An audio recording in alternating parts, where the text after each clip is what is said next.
were big talks at the United Nations once they set it up, that those colonial countries would not be pulled out of by Britain until they had set up in those countries a mini British-type system of government.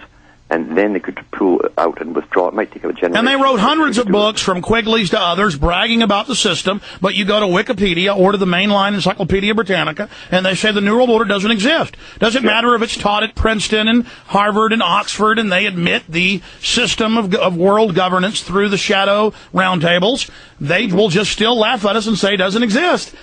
That's right, even though the historian for the Council on Foreign Relations, which is part of the parallel government, Carroll Quigley himself, wrote his big book on it, The Anglo-American Establishment and Tragedy and Hope, and he outlines in there their whole agenda. It was quite fascinating. Yeah, that's a great book. I read that back when I was about 15, and I had no idea what I was reading was the keys to how it all worked. And this is the government commissioning, because, the people in government really have to know how it works. These are the slaves. We're poisoning them. We're going to get rid of them. Okay, and if you work with us, you'll be allowed to procreate, and we won't kill you. How's that sound? Another odd thing, too, was back in the 90s, I don't know if I think it's the same in the U.S., but politicians in Canada and the British Commonwealth countries, they made a law to treat the politicians and their families in special military hospitals. And I thought at the time, well, what's all this about? Aren't the hospitals that we have good enough for them? And I realized, too, what it is all these coming plagues that are scheduled to come out, they do have treatments for them. They do have the real antidotes to them. And I think they've been giving the politicians and the families these particular antidotes. And so in other words, that's actually already come out. They get all the cancer cures, they get it all. Yes. This is so diabolical. And that's why they go along with it, these politicians, and they will keep their mouths shut, they will play the game, because they're getting all these benefits and a fairly good guarantee they will live. Yeah. Ultra vicious, ultra wicked, ultra selfish, and a lot of you listening will continue to laugh. But God forbid, as you're burying your children, your wife, your husband, from what your masters are going to do to you, maybe then you'll fight back. Then you'll be facing the drone aircraft and the swords and the brainwashed chipped troops. But we can still get into their deep underground bases even after this happens and probably beat them. But we'll see. We'll be right back. Stay with us.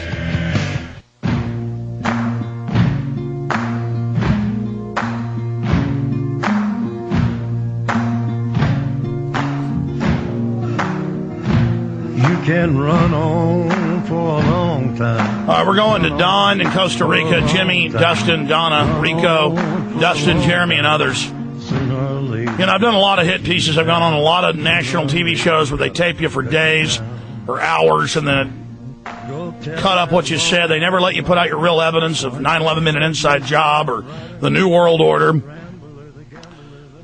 And, the key is the mainstream media has lost all their credibility. They've been caught putting out their disinfo forever. And I had said I'd do this, first the History Channel thing and others, and I did them. And it's a stacked deck. But this newest one, Alan, was a guy that specializes in hit pieces on JFK researchers and others, and really puts out ridiculous pieces where it's not even based in reality. The very foundations of it aren't. And he's doing a big piece for National Geographic.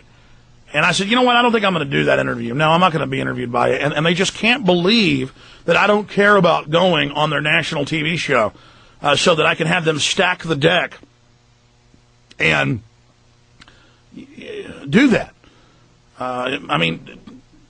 Again, the culture is so sick wanting to be on TV. Alan?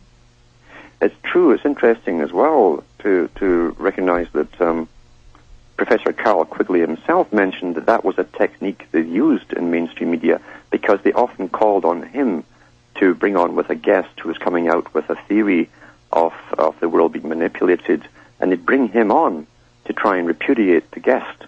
So that was part of his function, and he admits that in his own book, that they try and stack the deck and make the person look ridiculous. Yeah, to go on TV, here he is, government historian, who's writing a book for the government, laughing at how he would go lie to the American people and say this didn't exist.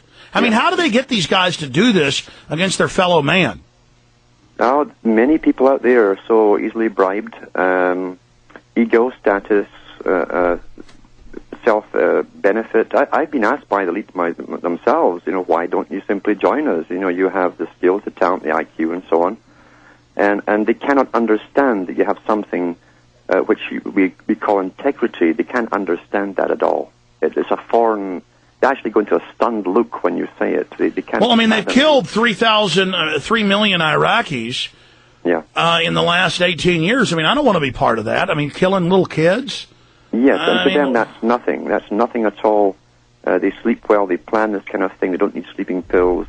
They are psychopathic types, and we really cannot relate to them. They're so far removed as a species in psychopathy, and so inbred that it's guaranteed to pass on to their offspring. All right, let's talk about that term later, but right now let's go to Don in Costa Rica, and then we'll hold him over. Don, thanks for holding. You're on the air with Alan Watt. Hola, Alex.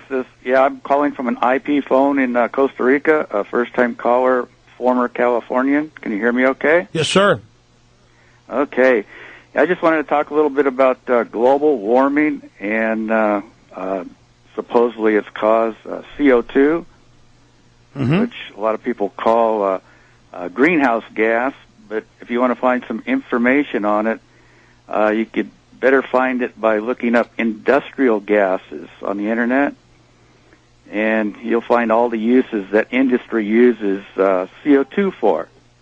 So my plan to stop all talk of global warming would be simply just to outlaw the sale of CO2.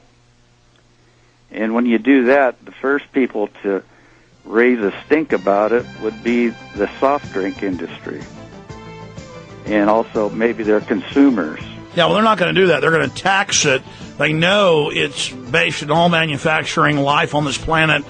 A key. It's sunlight, water, oxygen, carbon dioxide makes the world go around. Stay there. We'll get Alan Watt's take on this when we get back. Yeah, the global feudalism tax. Stay with us.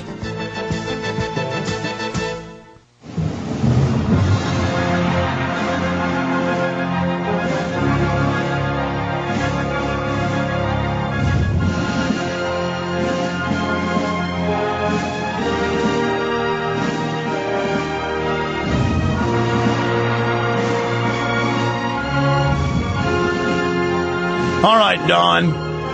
Yes, CO2 is just used in almost every type of manufacturing imaginable, soft drinks. The oceans are filled with it. The atmosphere, it's what the plants breathe. But it's the perfect thing to restrict. It's what humans exhale.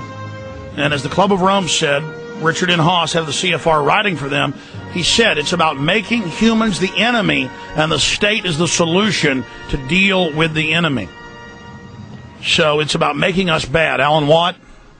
Yes, that's in the book, The First Global Revolution, and that's put out by the Club of Rome, and they said that back in the 70s, they were looking at a way to unite the planet and allow the public to be dominated, they'd allow themselves to be dominated, and they said that they hit upon the idea of making man the enemy to an environment, and they could say that global warming was caused by man. They said that would fit the bill. That excuse would fit the bill. Yeah, that's a quote. Now, this is published publicly. Now, think about this, listeners. Openly saying it's fake and openly saying they want a global state waging war against the individual and exterminating us. These are not nice people. Alan, any comments on that, Don? And what we know, too, is that the Club of Rome is not just a think tank. It's the premier think tank that creates strategy for the future and hands it to governments to put into policy. Meanwhile, you have all these well-meaning liberals and mainline people and having global warming parties and getting involved in knifing tires of SUVs. I'm proving, I'm so loving. And then now Obama openly has announced these youth brigades, 3 million man environmental squads, 1 million man domestic spy force. He says it on TV. His chief of staff says it. All of them do it. He puts it on his website, then pulls it off. And I'm getting hundreds of emails every day, Alan, saying I'm a liar. Yeah. They had openly, and then I was watching PBS Sunday, a show called Fueled, And they had a roundtable on PBS with Robert Kennedy and others saying, we're going to take everybody out of work and have them work for the environment, fighting for the environment. Can you imagine all these dumbed-down fluoride heads, sterilized, running around, literal zombie creatures, coming after us that know what's going on because the government gives them a little uniform? That is right. And what the Club of Rome also said about that agenda was that the only time that the public will allow themselves to be completely ruled 100% is during a war scenario. And therefore, they'd have to make a war scenario to do with the environment and man against the planet. And then they would change all of society by the laws they would then introduce. So it's a war scenario. They're using all the techniques right now, so you're quite right. A land army was spoken about, the first Earth army at NATO, of all places. And or actually, NASA came out with it. And they now have it. Yeah. And they mentioned, let's get more to that after the calls, but they also mentioned the other part of the pincer. It says fake environmentalism, carbon tax,